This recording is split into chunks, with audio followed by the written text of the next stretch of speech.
get it going, and that's how I learned a little bit about cars. Super, super. I know as a kid we traveled all the time on vacation, and we played Fords and Chevys. My sister and I would be in the car, of course, bored to death, no air conditioning, and you'd have to go somewhere 4 or 5 hours. And so we'd sit there and play Fords and Chevys. The first one to see the car and pick it out whether it was a Ford or a Chevy, we got a point too. So I know exactly what you're talking about.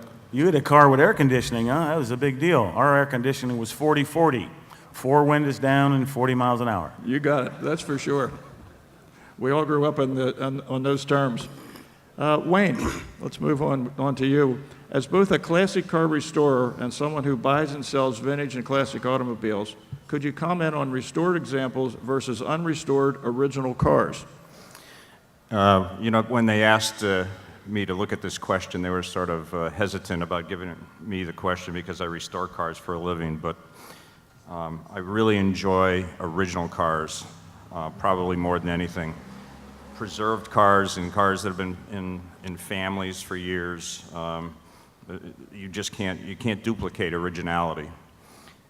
We try to duplicate it by restoring cars, and when you restore them, you always try to find an original car to copy so that you make sure that you've got the right hose clamps and the right bolts holding the car together, the right color, so on.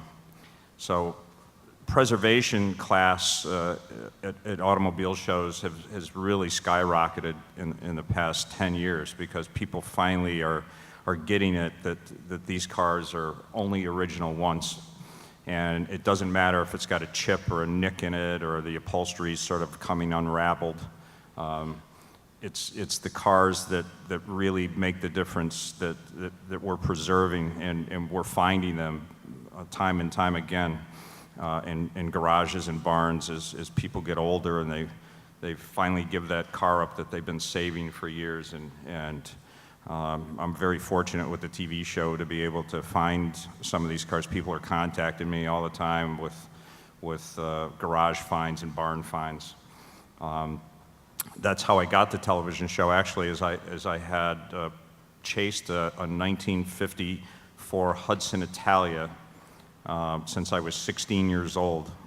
The car came to my father's shop, and my father fixed a little scratch in the fender. And I just fell in love with the car.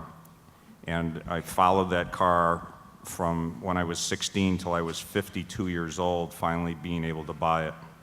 And there was an article written in the New York Times about that purchase and my quest to finally get that one car, which is totally original except for where my father had fixed the fender. And with that article, the Discovery Channel people read it, and the production company Essex Television Group that produces my show, and they asked me if I could follow me around with a camera and follow my everyday antics that I do. And apparently it's taken off and been very successful. So original cars have really brought a lot of good things to me, and I really enjoy them. Restored cars are fabulous too, but if they're done correctly. And that's the difference. You know, original cars are only original once. Pebble Beach has really recognized that and now has a fabulous class of original preserved cars. And that's the most fun. It doesn't matter if it smokes or as Bob was telling me this morning, he just found a car that he'd love to drive on the tour because it smokes so much. You know, there's certain things that are different today, and the way we look at things, and preservation is just huge. So what we're doing in our business is what we call waking cars up. We take them out of garages and we drain the fuel and we clean the carburetors and redo the distributors and get the spark and the gas flowing properly, and they start up again, and we wake them up. They've been sleeping for a long time. So when people call me and ask me to get a car going again, I said, oh, you want the wake-up treatment. So hopefully that'll happen more and more, and people will leave cars original. I think it's the best thing going. Thank you, Wayne.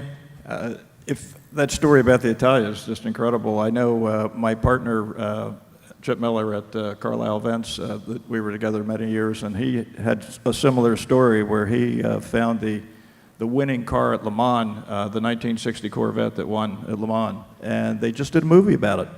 If you get a chance, just Google Chip Miller and the Quest. It's really a great story. The movie's going to come out soon. Hopefully it's going to be on one of the cable channels. Joe Bortz. One of the featured highlights here this weekend is the GM Futureliner display. The unrestored example that will be offered during today's auction, as well as the faithfully restored example on display from the Natmus collection. What is, in your opinion, has sparked the incredible interest in the Futureliner in recent years? How many Futureliners were built, and how many are left? Well, before I get to that, everybody's told a historical story about themselves, and it kind of occurred to me I have one too.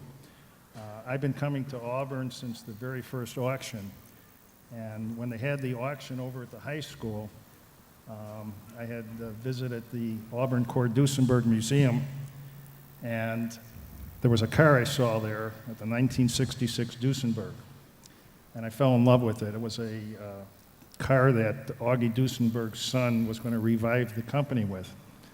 And I found out who the owner was, and I met him, and I said, I just have to buy that car. And we became very friendly, and he said to me, Joe, he said, I'm going to sell you the car next year. And his famous words were, Joe, it's your car in my garage. And I thought, wow. So the next year I called him, and he said, you know, Joe, I'm going to be a little busy. Call me next year.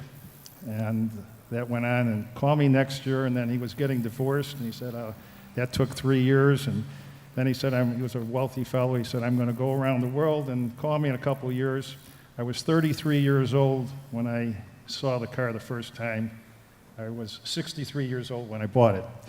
So, so patience is really part of the game. At least for me, it has been. I've always found things that I wanted, and I had to be patient for them, especially for concept cars. In reference to the buses, that was a little different. I was in the restaurant business back in the 80s, and I had collected a few concept cars by that time, and they had been notarized in publications like Old Cars Weekly.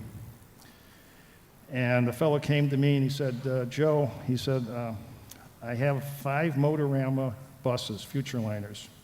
And he said, I want to go in the restaurant business, and I'm going to do a restaurant like Victoria Station. That was a restaurant that was made up of boxcars.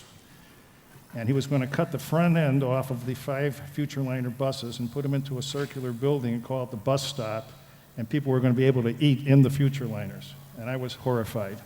He says, Joe, I want you to be my partner. And I said, well, okay. And later I told him I didn't want to have a partner, I just wanted to do it myself. And he sold me the buses and the blueprints, which were fully developed. And that's how I ended up with 5 Futureliner buses. The buses are, as you can see here, are pretty big, and if you line 5 of them up together, it looks like a railroad yard. And eventually I realized that I had concept cars to restore, and I wasn't going to restore the buses, and I tried to get them into the best hands that I could, and I think I did a pretty good job. The 2 buses that you see here, the one restored bus I donated to Natmus, and that was the worst bus of the 5, and you can see the beautiful job they did in restoring it. The best bus out of the 5 that was unrestored is the other bus that you see here, and it's going to be auctioned off this weekend. I always say that you can reduce all collecting into 4 words. 4 words, whether it's stamps or coins or whatever it is. It's a real simple thing, kind of like getting matter down to protons and neutrons. And that is, I have it, you don't. That's all of collecting. That's it, you know. I was at a car show when I was very young, and 2 guys were standing next to each other. They both had 55 Chevys. And one guy, they were restored, and they were kind of bragging to each other. One guy says, you know, I have the power pack on my 55 Chevy. And the other guy said, I do too. The other guy says, I have dual exhausts on mine. The other guy said, well, take a look, I got that too. And then he said, well, I got the chrome tips on my headlights. You usually don't get those unless you get the station wagon, the Nomad. He says, you better take a look, I got that too. And then the guy said, I got the Kleenex box that swings out from underneath the glove box. And you would have thought that the other guy got shot by an arrow. He didn't have that. And he just kind of hung his head down and walked away. And that's really what collecting is all about, in my opinion. You know, it's just, that's when people say something's rare, that means I have it and a lot of other people don't.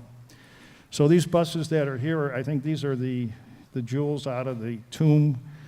You know, they're very, very special. I think any collection that has a bus will be notarized for that reason and maybe for other reasons too. So I think the buses are really special. They were made by General Motors, by Harley Earl, to take the show to the small towns. There was 12 buses. They'd go to a town, they'd circle like a wagon train, and the sides would open up, and in each bus there'd be some story, the story of the jet engine, the story of a microwave, whatever it was. And then once television came in, of course, that kind of put an